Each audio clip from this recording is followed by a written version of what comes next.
Assalamualaikum warahmatullahi wabarakatuh. Sahabat Banjar Hulu, selamat bergabung dalam program Risalam, Literasi Sejagat Islam, persembahan dari channel Banjar Hulu Official. Pada edisi perdana ini, kita akan memulai dari sejarah Islam di Tanah Banjar yang berada di Pulau Kalimantan, Indonesia.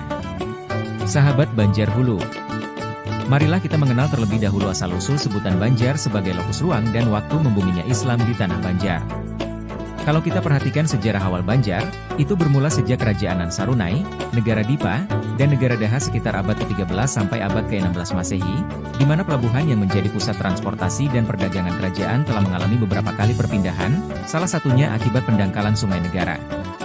Awalnya, pelabuhan besar berada di Muara Hulak, Negara. Kemudian, pelabuhan berpindah ke hilir Sungai Negara, yaitu ke Pabaungan, Margasari, yang disebut Bandar Muara Rampiau. Selanjutnya, pelabuhan berpindah lebih ke hilir lagi, yaitu di Muara Sungai Negara, pertemuan dengan Sungai Barito, yang disebut Bandar Muara Bahan, dipimpin oleh Patih Arya Tranggana.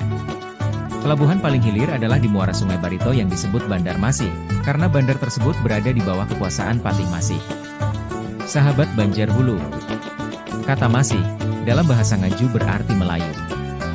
Jadi, Bandar Masih, maksudnya adalah bandar pelabuhan yang berada di perkampungan orang-orang Melayu dan dipimpin oleh seorang patih yang disebut Patih Masih. Nah, penyebutan Bandar Masih oleh orang-orang Ngaju yang berdiam di Muara Sungai Barito kala itu, kemudian berubah menjadi Banjar Masih dalam lidah orang-orang Belanda yang telah menguasai kawasan itu.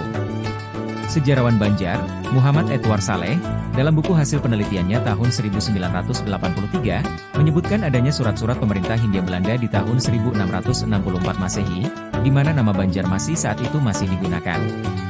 Selanjutnya, berdasarkan data yang dihimpunnya, pada tahun 1733 Masehi, Kampung Banjar Masih sudah berubah penyebutannya menjadi Banjarmasing, dan menjadi Banjarmasin di tahun 1845 Masehi.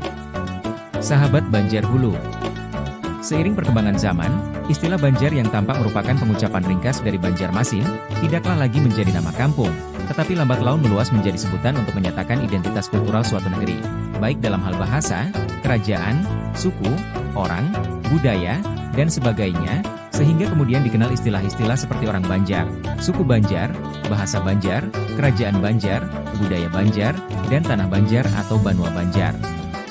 Sahabat Banjar Hulu, inilah lokus ruang dan waktu Islam yang selanjutnya berkembang pesat di Pulau Borneo atau Kalimantan, sebagai pulau terbesar di Indonesia.